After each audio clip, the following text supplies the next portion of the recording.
మాజీ మంత్రి హరీష్ రావు మాట్లాడుతున్నారు. లైవ్ లో చూద్దాం.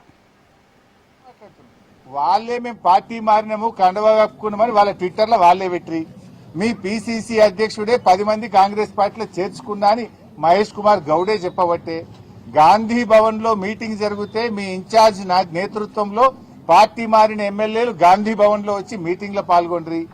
పార్టీ మారిన ఎమ్మెల్యేలు Congress legislature party meeting CLP meeting కు కూడా వాళ్ళు హాజరయ్యి నువ్వు వాళ్ళని తీసుకుపోయి ఢిల్లీలో ఏఐసిసి కార్యాలయంలో రాహుల్ గాంధీకి కూడా కల్పిస్తవి. ఇంత ఓపెన్ గా కుల్లా కాంగ్రెస్ పార్టీలో చేర్చుకొని కండువాలు కప్పితే పార్టీ మారినట్టు కాదనే చిల్లర మాటలు ఇలా రేవంత్ రెడ్డి మాట్లాడుతూ ఉన్నాడు. ఆ కుర్చీ గౌరవాన్ని పరువు తీసే విధంగా ఈ రోజు రేవంత్ రెడ్డి గారు మాట్లాడుతూ ఉన్నారు. ఇవాళ రాష్ట్ర ప్రజలకు అన్ని తెలుసు కదా. ఆ ఎమ్మెల్యేలే ఏం చెప్పిండ్రు, మేము అభివృద్ధి కోసం పార్టీ మారినాము, డెవలప్మెంట్ వర్క్ల కోసం పార్టీ మారినామని వాళ్ళ నియోజకవర్గాల్లో కార్యకర్తల మీటింగ్ లో ఓపెన్ గా వాళ్లే చెప్తా ఉంటే ఇంకా ఈ బరితీయింపేంది, ఇంకా ఈ చిల్లర చేష్టలేంది. ఇలా ప్రజలు అన్ని గమనిస్తా ఉన్నారు. సరైన సమయంలో మీకు తగిన బుద్ధి చెప్తారు. సో ముఖ్యంగా ఇప్పటికైనా ఇలా మా తలసాని సీనన్నను చూసన్న కళ్ళు తెరువు. సీనన్న ఇలా సనత్ నగర్ నియోజకవర్గంలో బస్తీ ప్రజలకు సాయం చేసినాడు. రాష్ట్రంలో హైదరాబాద్ నగరంలో ఎక్కడెక్కడైతే ముంపుకు గురైందో ఆ ప్రజలకు ఆర్థిక సహాయం అందించు, నిత్యావసర వస్తువులు అందించు. ఇప్పటికైనా నాలాలన్నీ కూడా మరి డీసిల్టింగ్ ప్రక్రియ వెంటనే ప్రారంభించండి. ఇలా హైదరాబాద్ లో వీధి దీపాలు వెలుగుతలేవు చాలా చోట్ల. ఆ వీధి దీపాలు వెంటనే వెలిగేటట్టు పండగ వచ్చింది, బతుకమ్మ పండుగ వచ్చింది. ఆ పండగ పూట కనీసం వీధి దీపాలన్నీ వెలిగేటట్టు చూడు. ఇలా రాష్ట్ర ప్రజలందరికీ కూడా ఇలా బతుకమ్మ పండుగ ప్రారంభోత్సవం జరుగుతా ఉంది. మా అక్క చెల్లెలందరికీ కూడా బతుకమ్మ పండుగ శుభాకాంక్షలు తెలియజేస్తా ఉన్నాం. ఇలా పల్లెటూళ్లలో కూడా ఏమైపోయిందంటే కనీసం బుగ్గలేసే పరిస్థితి లేదు. జనరల్ గా తల్లిగారింటికి పోతుంటారా మా అక్క చెల్లెళ్ళు. ఇలా గ్రామాల్లో కేసీఆర్ గారు ఉన్నప్పుడు మిషన్ కాకతీయలో చెరువులు బాగు చేసి బతుకమ్మ మెట్లు కట్టించాడు, బతుకమ్మ ఘాట్లు కట్టించాడు. పండుగను అద్భుతంగా జరుపుకోవడానికి ఫ్లడ్ లైట్లు వేసేవాళ్లు, రోడ్లు వేసేవాళ్లు, మొత్తం గడ్డి చెక్కించి అద్భుతమైనటువంటి సౌకర్యాలు ఉండేవి. కానీ ఇలా రేవంత్ రెడ్డి పాలనలో గ్రామాల్లో ఒక్క రూపాయి లేదు. పంచాయతీ సెక్రటరీలు అప్పులపాలైపోయినారు, సర్పంచులు లేరు, ఎంపీటీసీలు లేరు, ఎలక్షన్లు పెట్టే ధైర్యం రేవంత్ రెడ్డికి లేదు. గ్రామ పంచాయతీల్లో నయా పైసా లేదు. కనీసం పండగ పూట కూడా కాలిపోయిన బుగ్గలేసే పరిస్థితి లేదు. పండగ పూట గ్రామాల్లో చెత్త ఎత్తే పరిస్థితిలో ట్రాక్టర్ల డీజిల్ దిక్కులేని పరిస్థితి. బతుకమ్మకు ఏర్పాట్లు చేయడానికి గడ్డి మందు కొట్టడానికి కూడా గ్రామాల్లో పైసలు లేవు. ఇది రేవంత్ పాలన. మాటలకు ఎక్కువ, చేతలకు తక్కువ. కనీసం పండగనన్నా పట్టించుకో. ఈ పండగ పూటనైనా గ్రామ పంచాయతీలకు నిధులు విడుదల చేసి తెలంగాణలో అతిపెద్ద పండగ బతుకమ్మ, దసరా పండగ. ఈ పండగ ఏర్పాట్లు చేసుకోవడానికైనా గ్రామాలకు నిధులు విడుదల చేయి. నీ పాలనలో ఈ 2 సంవత్సరాల్లో గ్రామ పంచాయతీలన్నీ కూడా మురికి కుప్పాలుగా, చెత్త కుప్పలుగా మారిపోయినాయి. ఇప్పటికైనా కళ్లు తెరువు, గ్రామ పంచాయతీలకు నిధులు ఇయ్యి. బడా కాంట్రాక్టర్లకు కాదు బిల్లులు ఇవ్వాల్సింది, గ్రామాలకు ఇయ్యి. పేద ప్రజలకు ఇవ్వాల్సిన డబ్బులు ఇవ్వు. గ్రామాల్లో వరదల్లో మునిగిపోయిన పంట పొలాలకు సహాయం చెయ్యి. వరదల్లో మునిగిపోయిన పేద ప్రజలకు నిత్యావసర వస్తువులు అందించు, వారికి ఆర్థిక సాయం అందించాలని చెప్పి మేము డిమాండ్ చేస్తున్నాం.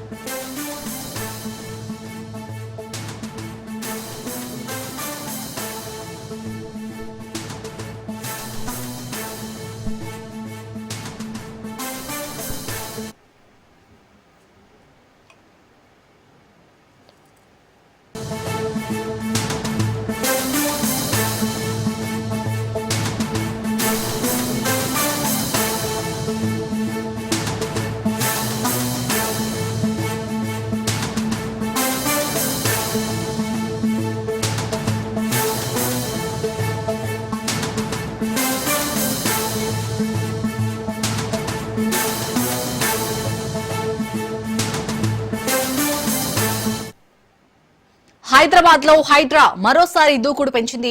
అక్రమార్కులపై హైడ్రా ఉక్కుపాదం మోపుతోంది. గాజుల రామారంలో తీవ్ర ఉద్రిక్తత నెలకొంది. 100 కోట్ల రూపాయల విలువైన ప్రభుత్వ భూమిలో వెలిసిన అక్రమ నిర్మాణాలపై హైడ్రా ఉక్కుపాదం మోపింది. భారీ పోలీస్ బందోబస్తు మధ్య బుల్డోజర్లతో రంగంలోకి దిగి అక్రమ కట్టడాలను కూల్చివేయడం ప్రారంభించింది. ఈ చర్యలను స్థానికులు తీవ్రంగా ప్రతిఘటించడంతో అక్కడ ఉద్రిక్త వాతావరణం ఏర్పడింది.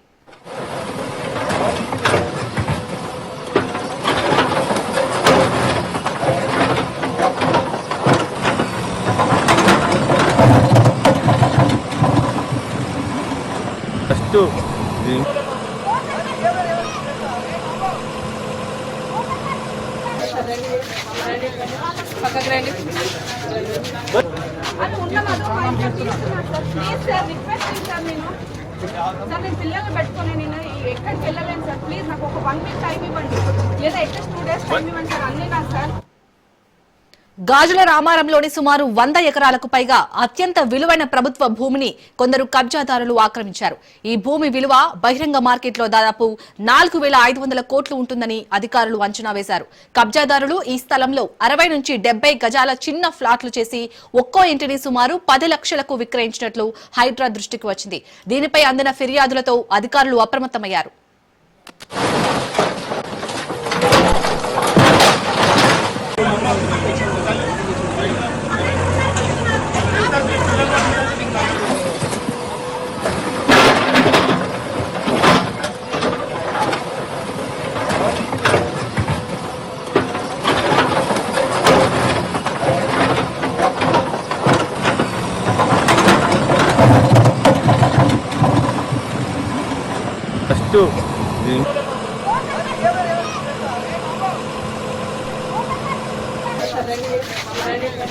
పక్కకు రండి.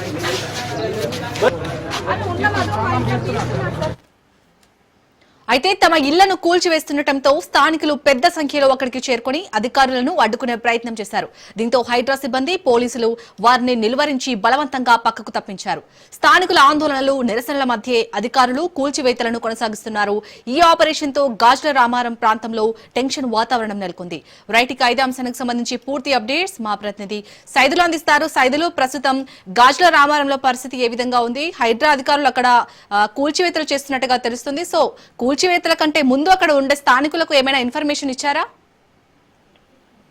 ప్రస్తుతం అయితే మనకు అందిన సమాచారం ఏంటంటే గాజుల రామారంలో హైడ్రా కూల్చివేతలు అయితే కొనసాగుతున్నాయి. ఆందోళన వాళ్ళు చేస్తూనే ఉన్నారు. అయితే అది అక్రమంగా నిర్మించారని చెప్పేసి కూడా ఆరోపణలు వస్తున్నాయి. గాజుల రామారంలో పెద్ద ఎత్తున కొందరు కబ్జాదారులు ఆక్రమించుకొని ఆ ప్లాట్లుగా ఏర్పాటు చేసి అమ్ముతున్నారని చెప్పేసి హైడ్రా దృష్టికి వచ్చింది. కుత్బుల్లాపూర్ నియోజకవర్గ పరిధిలో ఉన్నటువంటి గాజుల రామారం సర్వే నెంబర్ 307, 342, 329/1, 348 సర్వే నెంబర్లలో అక్రమంగా రూములు నిర్మించారని కొద్ది రోజులుగా హైడ్రాకు ఫిర్యాదులు అందుతున్నాయి. దానిలో భాగంగా హైడ్రా అధికారులు అసలు ఏం జరుగుతుంది, ఈ సర్వే నెంబర్లో అసలు ఎంత భూమి ఉంది, ఎవరు ఈ ప్లాట్లు చేసి అమ్ముతున్నారని దృష్టి సారించింది. దానిలో భాగంగా ఇదంతా కూడా ప్రభుత్వ భూమిని ఆక్రమించుకొని కొందరు ఇట్లా ప్లాట్లుగా మార్చి అమ్మేస్తున్నట్టుగా కూడా హైడ్రా దృష్టికి వచ్చింది. వాళ్ళు విచారణ చేసుకున్న తర్వాత కూల్చివేతలు స్టార్ట్ అయ్యాయి. అయితే వాస్తవంగా ముందుగా ఈ యొక్క ప్లాట్లు చేసి అమ్ముతున్న వారిపైన చర్యలు తీసుకోవాలి కానీ, మమ్మల్ని మోసం చేశారు కాబట్టి వారిపైన చర్యలు తీసుకోవాలి కానీ, మేము డబ్బులు పెట్టి కొనుక్కున్నాము ఒక్కొక్క ప్లాటు, సో ఇప్పుడు డబ్బులు పెట్టిన తర్వాత మా ఇళ్ళని ఇలా కూల్చివేస్తే తగునా అని చెప్పేసి కూడా హైడ్రా సిబ్బందిపై వాగ్వాదానికి దిగారు. ఈ యొక్క ప్లాట్లు కొనుక్కున్నటువంటి వారందరూ కూడా కుటుంబ సభ్యులతో సహా వచ్చి ఈ యొక్క హైడ్రా అధికారులని కాళ్ళ వెళ్ళ పట్టుకుంటున్నటువంటి పరిస్థితి కనిపిస్తుంది. ఈ యొక్క జేసీబీలు ప్రొక్లైన్స్ అన్ని కూడా అక్కడ ఉన్నాయి కాబట్టి వారికి అడ్డుగా వారు నిలబడుతున్నారు. సో ఎట్టి పరిస్థితుల్లో కూడా మేము కొనుక్కున్నటువంటి ఇళ్లను కూల్చేదని చెప్పేసి కూడా వాళ్ళు చెప్తున్నటువంటి పరిస్థితి కనిపిస్తుంది. ప్రస్తుతం అయితే ఈ యొక్క కూల్చివేతలు అయితే కొనసాగుతున్నాయి. సైదులు, మీరు అన్నట్టు అక్కడ స్థానికులు దాదాపు 10 లక్షలు పెట్టి అక్కడ ఫ్లాట్ కొనుక్కున్నట్టుగా తెలుస్తుంది. కానీ ఎవరైతే కబ్జాదారులు ఉన్నారో వారిని శిక్షించకుండా ఇలా స్థానికులపై హైడ్రా దూకుడు పెంచితే అంటే ఏ విధంగా అనుకోవాలి? అక్కడ హైడ్రా అధికారులు ఏమంటున్నారు? ప్రస్తుతం అయితే అది కబ్జా గురయ్యాయి కాబట్టి వాటిని మాత్రం మేము ఆధీనంలోకి తీసుకోవాల్సిన అవసరం ఉంటుంది. దానిలో భాగంగానే మీ యొక్క కూల్చివేతలు జరుగుతున్నాయని చెప్పేసి కూడా చెప్తున్నారు. వారి ఆరోపణలు ఏవి కూడా వారి బాధలను కూడా పట్టించుకోవడం పరిస్థితి కనిపిస్తుంది. గాజుల రామారంలోని ఇక్కడ మొత్తం 100 ఎకరాలకు పైగా ప్రభుత్వ స్థలాలని కబ్జాదారులు ఆక్రమించారని చెప్పేసి కూడా హైడ్రా చెప్తుంది. 60 నుంచి 70 గజాల్లో ఇళ్లను నిర్మించి 10 లక్షల చొప్పున విక్రయిస్తున్నారు కాబట్టి దీనిపై మాకు ఫిర్యాదులు అందాయి కాబట్టి మేము రంగంలోకి దిగాము. దాదాపుగా 4,500 కోట్ల విలువైన ప్రభుత్వ భూములు ఉన్నట్టు కూడా మేము గుర్తించాము. సర్వే నెంబర్ 397లో నిర్మించినటువంటి అక్రమ ఇళ్లను కూల్చివేస్తున్నామని చెప్పేసి వాళ్ళు చెప్తున్నారు. కానీ ఇవి అక్రమ ఇళ్ళని మీరు అంటున్నారు, మరి మేము డబ్బులు పెట్టి కొనుక్కున్నాం, మా పరిస్థితి ఏంటని చెప్పేసి కూడా చెప్తున్నారు. హైడ్రా ఈ విధంగా చేయడం సరైనది కాదని చెప్పేసి అంటున్నారు. ఎందుకంటే ఈ యొక్క ప్రభుత్వ భూములను ఆక్రమించి ప్లాట్లుగా చేసి మాకు అమ్ముతున్నప్పుడు వారిపైన చర్యలు తీసుకోవాలి. సో ఇప్పుడు వారి దగ్గర నుంచి మేము డబ్బులు పెట్టి కొనుక్కున్నాం కాబట్టి హైడ్రాని ఈ యొక్క డబ్బులు మాకు బాధ్యత హైడ్రాని బాధ్యతగా వివరించి వారిని మాకు వారి దగ్గర నుంచి అంటే కొనుక్కున్న వారికి ఖచ్చితంగా కొన్నవారు వాళ్ళ దగ్గర నుంచి డబ్బులు మాకు ఇప్పించాలని చెప్పేసి కూడా వారు వాపోతున్నటువంటి పరిస్థితి కనిపిస్తుంది. సో చూడాలి మరి హైడ్రా మరి ఎటువంటి తర్వాత ఎన్నికల తర్వాత చర్యలు ఏ విధంగా తీసుకుంటుందనేది కూడా మనకి తర్వాత తెలిసే అవకాశం అయితే ఉంటుంది. ప్రస్తుతం అయితే మాత్రం పెద్ద ఎత్తున మోసపోయాం కాబట్టి ఒక్కొక్క ప్లాట్ 10 లక్షలకి కొనుగోలు చేశాం కాబట్టి సో మా యొక్క డబ్బులు ఆల్రెడీ వాళ్ళు తీసుకున్నారు కాబట్టి వారి దగ్గర నుంచి డబ్బులు ఇప్పించాలని చెప్పేసి కూడా వాళ్ళు వాపోతున్నారు. లేదంటే మేము ఫ్యామిలీ మొత్తం కూడా సూసైడ్ చేసుకునే పరిస్థితి వస్తుంది. ఎందుకంటే అది కబ్జా చేసి అమ్ముతున్నట్టు మా దృష్టికి రాలేదు, తెలియదు. సో అదంతా కూడా మేము ప్రైవేట్ భూములే అనుకున్నాము. దానిలో భాగంగానే ఫ్లాట్లుగా చేసి అమ్ముతున్నారని చెప్పేసి కూడా అనుకున్నాము. కానీ అది ప్రభుత్వ భూమి అని మాకు తెలియదు. ఎవరైతే ఈ విధంగా ప్రభుత్వ భూమిని కబ్జా చేశారో, ఫ్లాట్లు చేసి మాకు అమ్మారో వారిపైన కఠిన చర్యలు తీసుకోండి. సో ఆల్రెడీ మేము కూడా ఒక్కొక్క ప్లాట్కి 10 లక్షలు ఖర్చు చేశాము, వాళ్ళకి కట్టాము కాబట్టి ఆ డబ్బులను కూడా మాకు ఇప్పించాలని చెప్పేసి కూడా చెప్తున్నటువంటి పరిస్థితి కనిపిస్తుంది. మరి ఆ యొక్క కబ్జాదారుల పైన కేసులు నమోదు చేయాలి, ఖచ్చితంగా కఠిన చర్యలు తీసుకోవాలి. కానీ ఈ విధంగా మోసపోయిన వారిని మాత్రం ఎట్టి పరిస్థితుల్లో ఇబ్బందులు పెట్టొద్దని చెప్పేసి కూడా స్థానికులు చెప్తున్నటువంటి పరిస్థితి కనిపిస్తుంది. ఎందుకంటే ఒకవైపు మోసపోయిన తర్వాత మరోవైపు ఆ విధంగా ఇళ్లను కూల్చివేస్తే వారి బాధ వర్ణాతీతం. చాలా మంది రోడ్డును పడతారు, కొంతమంది ఆత్మహత్య కూడా చేసుకునే పరిస్థితి వస్తుంది. కాబట్టి హైడ్రా సిబ్బంది ఖచ్చితంగా మోసపోయిన వారికి అండగా ఉండాలని చెప్పేసి కూడా స్థానికులు చెప్తున్నటువంటి పరిస్థితి కనిపిస్తుంది. Right, thank you Saidulu.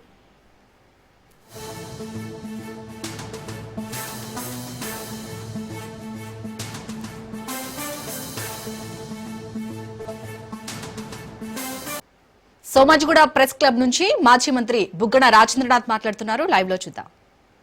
ఏమనుంది దాంట్లో? The present estimated cost is rupees 16,010 crores at 2010 level price levels, which is likely to increase considering time and cost overruns, inclusion of command area development works and increased compensation under the right to fair compensation and transparency in land acquisition, rehabilitation and resettlement act of 2013.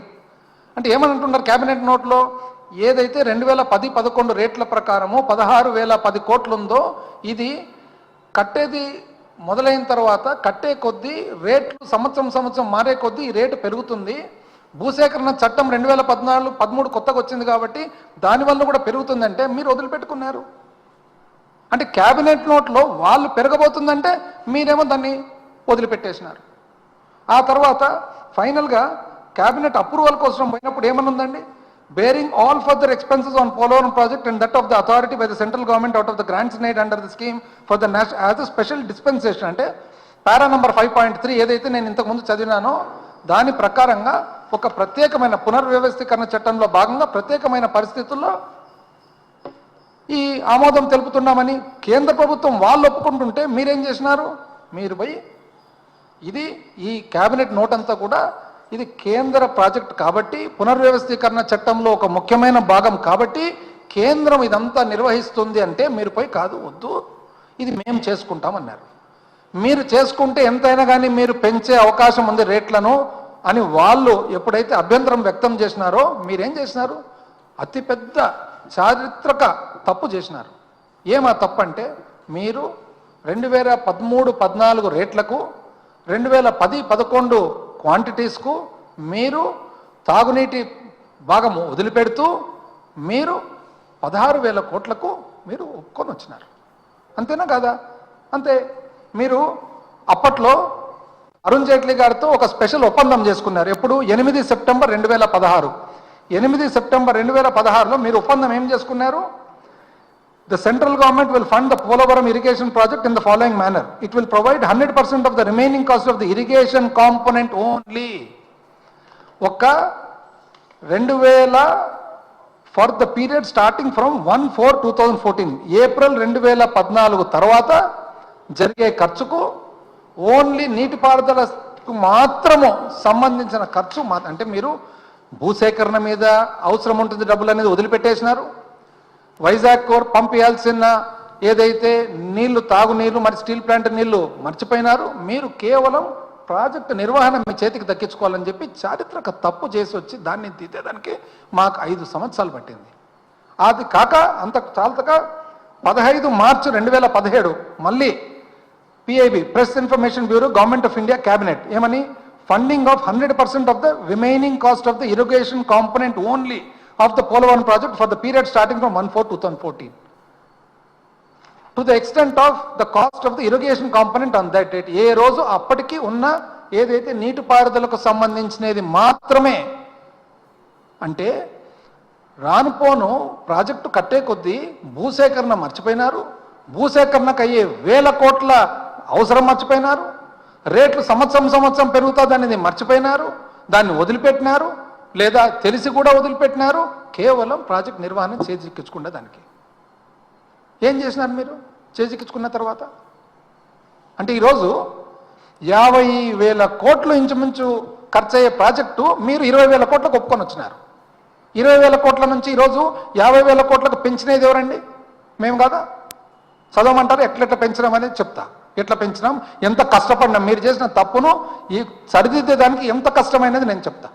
మేము పోయి కేంద్ర ప్రభుత్వం దగ్గర పోయి ప్రభుత్వం ఏర్పాటు చేసుకున్న తర్వాత ముఖ్యమంత్రి గారిపై జగన్మోహన్ రెడ్డి గారు ప్రధానమంత్రి గారితో ఆర్థిక శాఖ మంత్రి గారితో ఎన్నోసార్లు, జలవనరుల శాఖ మంత్రి గారితో ఎన్నోసార్లు చెప్పి చాలా ముఖ్యమండి మా రాష్ట్రానికి ఇది జీవనాడి, ఇది లేకుంటే ఎట్లా, అసలు పునర్వ్యవస్థీకరణ జరగడమే మాకు అన్యాయము, అందులో మళ్ళీ ఇది కూడా లేకుంటే ఎట్లా అని అంటే 1కి 10 సార్లు తిరిగిన తర్వాత ప్రాజెక్టును మూసేసిన ఫైలు వాళ్ళు ఒకటే చెప్పినారు, ఇది అయిపోయింది, మీ ప్రభుత్వం రాష్ట్ర ప్రభుత్వం ఒప్పందం చేసుకొని వెళ్ళిపోయినారు, మళ్ళీ ప్రతిసారి దాన్ని ఫైల్ ఓపెన్ చేయడానికి రాదంటే మేము ఎన్నోసార్లు ప్రాధేయపడి చెప్పి చేసి అప్పుడు అడుగుతుండనమాట, ఎందుకు పోతాడు ముఖ్యమంత్రి ఢిల్లీ కంటే ఇందుకే ఇట్లాంటి పనులకే జగన్మోహన్ రెడ్డి గారు ఢిల్లీకి పోయినది.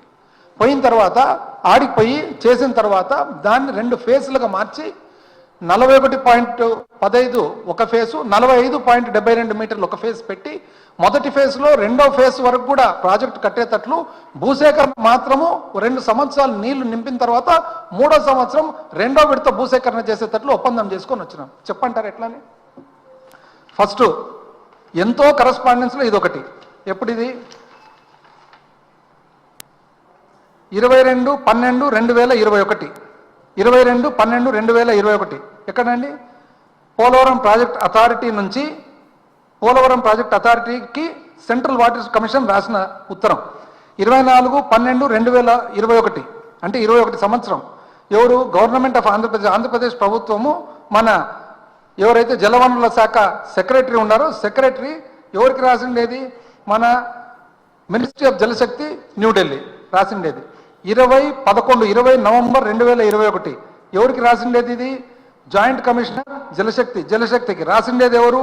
రాసిండేది వచ్చేసి member secretary Polavaram project authority 11 November 2021. ఇది ఎవరికి రాసిండేది? సెక్రటరీ అంటే మన ఆంధ్రప్రదేశ్ రాష్ట్ర ప్రభుత్వము పోలవరం ప్రాజెక్ట్ అథారిటీకి రాసిన ఉత్తరం. ఇవన్నీ ఏంటివి? ఇవన్నీ ఎట్లంటే 41.15 లెవెల్కు ఈ లాభాలు ఉంటాయి, 45.72 లెవెల్కు ఈ లాభాలు ఉంటాయి. దయచేసి ఇమ్మీడియట్గా పని ఈ కొత్త రేట్ల ప్రకారం దీన్ని చూడండి. ఆ తర్వాత 10 జనవరి 2022 ఎవరండి? ఆంధ్రప్రదేశ్ ప్రభుత్వం ఎవరికి రాసినారు? పోలవరం ప్రాజెక్ట్ అథారిటీకి. ఏమని? ఇంక్లూజన్ ఆఫ్ వాటర్ కాంపొనెంట్ అంటే వైజాగ్కు సంబంధించిన 7,000 కోట్ల నీటి తాగునీటి ఏదైతే భాగం ఉందో అది శాంక్షన్ ఇవ్వండి, మన వాళ్ళు వదిలిపెట్టుకునేది అంటే 2014-19 వదిలిపెట్టుకునేది. ఆ తర్వాత జనవరి 20, 2022 ఎవరండి ఇది రాసిండేది? సెంట్రల్ వాటర్ కమిషన్కు సిడబ్ల్యూసికి రాసిండేది ఎవరు? రాసిండేది వచ్చేసి మెంబర్ సెక్రటరీ పీపీఏ. దేని గురించి ఇది? 41.15లో లాభాలేమి, 45.72లో లాభాలేమి అని చెప్పి. అదేవిధంగా 17 ఫిబ్రవరి 2022 ఆంధ్రప్రదేశ్ రాష్ట్ర ప్రభుత్వము పోలవరం ప్రాజెక్ట్ అథారిటీకి రాసిండేది సేమ్ అదే. ఇవన్నీ రాసి 10 సార్లు 20 సార్లు తిరిగిన తర్వాత ఒప్పించిన తర్వాత ఫైనల్గా జూన్ 5, 2023లో ఏదైతే అంతకుముందు ప్రభుత్వం 2014 నుంచి 19 ప్రభుత్వము పోలవరం ప్రాజెక్టు వదిలిపెట్టినారో ఇంచుమించు దాన్ని మళ్ళీ ఫైల్ ఓపెన్ చేసేదానికి అప్పుడు కేంద్ర ప్రభుత్వం ముందుకొచ్చి ఈ విధంగా ఈ ఏదైతే కొత్త అవసరం ఉందో 41.15 లెవెల్కు 12,911 కోట్లు 12,911 కోట్లు. ఎందుకంటే కొత్త రేట్లకు అదేవిధంగా వైజాగ్కు సంబంధించిన తాగునీటి కాంపొనెంట్ ఏదైతే ఉందో ఇవన్నీ కలిపి ఇది డయాఫ్రామ్ వల్ల అయిన డ్యామేజ్ ఇవన్నీ కలిపి 12,911 కోట్లు ఇచ్చేదానికి ఆమోదం తెలిపింది. ఆమోదం తెలిపిన తర్వాత క్యాబినెట్కి పోయింది. క్యాబినెట్ ఎప్పుడండి పోయిండేది? క్యాబినెట్కి పోయిన దాంట్లో ఇది పిఐబి నోటు. క్యాబినెట్ నోట్ ఎప్పుడు? జనవరి 2024. ఎవరండి ప్రభుత్వం అప్పుడు? జనవరి 2024. జనవరి 24లో వెరీ క్లియర్గా PIB memorandum revised cost estimate of phase 1 మొదటి ఫేజ్లో ఏమనుంది, దాంట్లో proposal seeks approval of public investment board for additional funding for phase 1 అంటే 12,911 కోట్లు అడిషనల్ ఫండింగ్ కోసం క్యాబినెట్కు పోయే పిఐబి నోటు. దీంట్లో ఏమనుందంటే మొట్టమొదట యాక్చువల్గా 2005-06 రేట్ల ప్రకారము 10,151 కోట్లు నింది. ఆ తర్వాత మళ్ళీ చంద్రబాబు వల్లే పోలవరం ప్రాజెక్టు లేట్ అవుతుందని, అలాగే పోలవరం ప్రాజెక్టు లేట్ కావడానికి కూడా కారణం చంద్రబాబు అని మండిపడుతున్నారు ఇటు మాజీ మంత్రి బుగ్గన రాజేంద్రనాథ్. ఇప్పుడు ఆంధ్రప్రదేశ్లోని బాపట్ల జిల్లాలో ఘోర రోడ్డు ప్రమాదం చోటు చేసుకుంది. కుక్కను తప్పించబోయి కారు డివైడర్ ను ఢీకొట్టింది. ఈ ఘోర ప్రమాదంలో ఒకే కుటుంబానికి చెందిన ముగ్గురు దుర్మరణం చెందారు. ఈ ఘోర ప్రమాదం బాపట్ల మార్టూరు మండలం కోళ్లపూడి దగ్గర హైవేపై చోటు చేసుకుంది. కుక్కను తప్పించబోయి కారు అదుపు తప్పి డివైడర్ ని ఢీకొట్టింది. ఈ ఘటనలో ఒకే కుటుంబానికి చెందిన ముగ్గురు మృతి చెందగా మరో ఇద్దరికి స్వల్ప గాయాలయ్యాయని పోలీసులు తెలిపారు.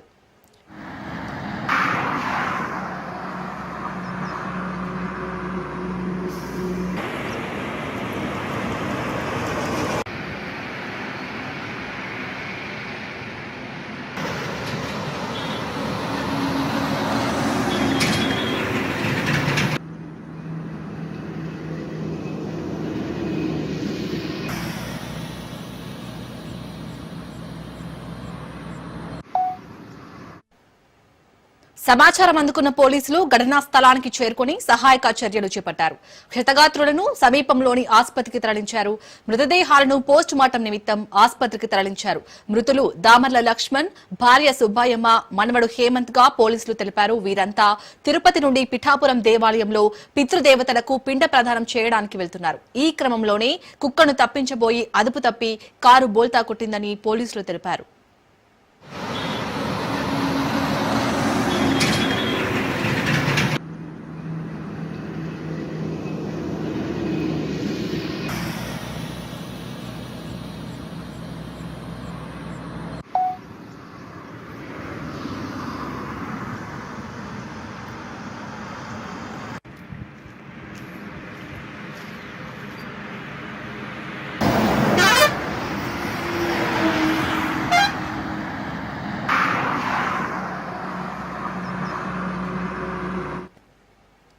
ఆంధ్రప్రదేశ్లోని బాపట్ల జిల్లాలో ఘోర రోడ్డు ప్రమాదం చోటు చేసుకుంది. కుక్కను తప్పించబోయి కారు డివైడర్ ను ఢీకొట్టింది. ఈ ఘోర ప్రమాదంలో ఒకే కుటుంబానికి చెందిన ముగ్గురు దుర్మరణం చెందారు. మార్టూరు మండలం కోళ్లపూడి దగ్గర హైవేపై ఈ ఘటన చోటు చేసుకుంది. కుక్కను తప్పించబోయి కారు అదుపు తప్పి డివైడర్ ని ఢీకొట్టింది. ఈ ఘటనలో ఒకే కుటుంబానికి చెందిన ముగ్గురు మృతి చెందగా మరో ఇద్దరికి స్వల్ప గాయాలయ్యాయని పోలీసులు తెలిపారు.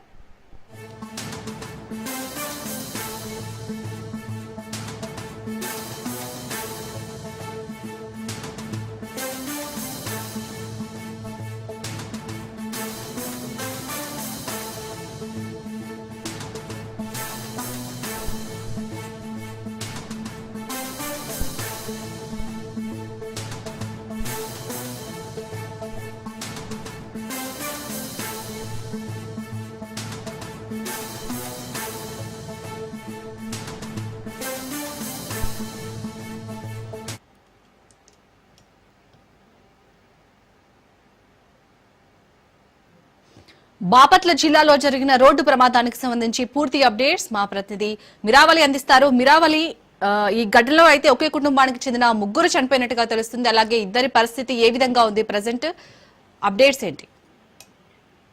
శాలిని, నేడు ఏదైతే మాలాయల అమావాస్య కారణంగా పితృదేవతలకు తర్పణం అనేది వదిలేసాన ఆనవాయితీ అనేది ఉంది. అయితే ఈ తరుణంలోనే పితృదేవతలకి తర్పణం వదిలేటువంటి తరుణంలో ఏదైతే ఒక కుటుంబానికి చెందినటువంటి వ్యక్తులు, ఒకే కుటుంబానికి చెందినటువంటి 5 వ్యక్తులు ఏదైతే పిఠాపురం, తన సొంత గ్రామం అయినటువంటి పిఠాపురం వెళ్తూ తిరుపతి నుండి పిఠాపురం వెళ్లేటువంటి మార్గం మధ్యలో ఉన్నటువంటి ఉమ్మడి ప్రకాశం జిల్లా మాటూరు మండలం కోళ్లపూడి గ్రామం వద్ద ఒక రోడ్డు ప్రమాదానికి చోటు చేసుకోవడం జరిగింది. ఈ రోడ్డు ప్రమాదంలో ముగ్గురు అక్కడికక్కడే మృతి చెందగా మరో ఇద్దరికి తీవ్ర గాయాలు కావడంతో గుంటూరు హాస్పిటల్ తరలించడం జరిగింది. ఏదైతే ప్రకాశం జిల్లా మాటూరు దగ్గర జరిగినటువంటి సంఘటనలో ఒక్కసారిగా కుటుంబంలోనే అకలావికలమైనటువంటి పరిస్థితి అయితే నెలకొందనైతే చెప్పుకోవచ్చు. ఎందుకంటే పితృ దేవతలకి తర్పణం వదిలే దానికి సందర్భంగా వచ్చినటువంటి వారికి ఏదైతే జరగడానికి ఘోర జరగడం వల్ల ఖచ్చితంగా ఆ కుటుంబంతో పాటు బంధుమిత్రులు కూడా శోక సముద్రంలోకి వెళ్ళినటువంటి పరిస్థితి అయితే అక్కడ నెలకొందనైతే చెప్పుకోవచ్చు. అందులోనే ఏదైతే తాతగా ఉన్నటువంటి దామర్ల లక్ష్మణం, అలానే ఎవరైతే వాళ్ళ మా అమ్మమ్మగా ఉన్నటువంటి సుబ్బాయమ్మతో పాటు మనమడు అయినటువంటి హేమంత్, ఈ ముగ్గురు కూడా చనిపోవడంతో పాటు ఆ హేమంత్ తండ్రి తల్లి ఇద్దరికి కూడా తీవ్ర గాయాలు కావడంతో ఒక్కసారిగా కుటుంబంలో శోక సముద్రంలోకి వెళ్ళిందనేది చెప్పుకోవచ్చు. ఈ విషయం తెలుసుకున్నటువంటి వెంటనే బంధుమిత్రులు కూడా ఉట్టిన సంఘటన ప్రాంతానికి కూడా రావడం జరిగింది. ఒక్కసారిగా చూసినటువంటి ప్రాంతం మొత్తం కూడా వికలంగా ఉన్నటువంటి సందర్భంలో ప్రజలు కూడా అక్కడ భయభ్రాంతులకు గురైనటువంటి పరిస్థితి ఉంది. మొత్తం మీద చూసుకున్నట్లయితే సంఘటన జరగడానికి ముఖ్య కారణం చూసుకున్నట్లయితే ఒక కుక్క, ఏదైతే కుక్క అడ్డు తప్పు చేసేటువంటి సంఘటనలో అడ్డుగా వచ్చినటువంటి కుక్కను తప్పించేటువంటి సందర్భంలో డివైడర్ ని ఢీకొనడంతో పాటు డివైడర్ ని ఢీకొన్న వెంటనే ఏదైతే కారులో ప్రయాణిస్తున్నటువంటి కారు వెంటనే బోల్తా పడిన వెంటనే ఈ ముగ్గురు కూడా స్పాట్ లోనే మృతి చెందడంతో పాటు వీరిద్దరికి కూడా తీవ్ర గాయాలు కూడా కావడం జరిగింది. మొత్తం సంఘటన అక్కడ చూసిన ప్రజలందరూ కూడా ఒక్కసారిగా దిగ్భ్రాంతికి వ్యక్తం చేస్తున్నటువంటి పరిస్థితి అక్కడ కనపడతా ఉంది. అదే సందర్భంగా చూసుకున్నట్లయితే అక్కడికి పోలీసులు కూడా వెంటనే హుటాహుటిన చేరుకొని క్షతగాత్రులను వెంటనే హాస్పిటల్కి తరలించడంతో పాటు మృతదేహాలని మాటూరు ప్రాంత హాస్పిటల్కి కూడా తరలించి కావలసినటువంటి సదుపాయాలు కూడా చూస్తున్నటువంటి పరిస్థితి. ఏదైతే ఎవరికైతే జరిగిందో వారందరినీ కూడా క్షతగాత్రులు గుంటూరు హాస్పిటల్ తరలించినటువంటి పరిస్థితి అక్కడ నెలకొందని చెప్పుకోవచ్చు. Right, thank you Meera.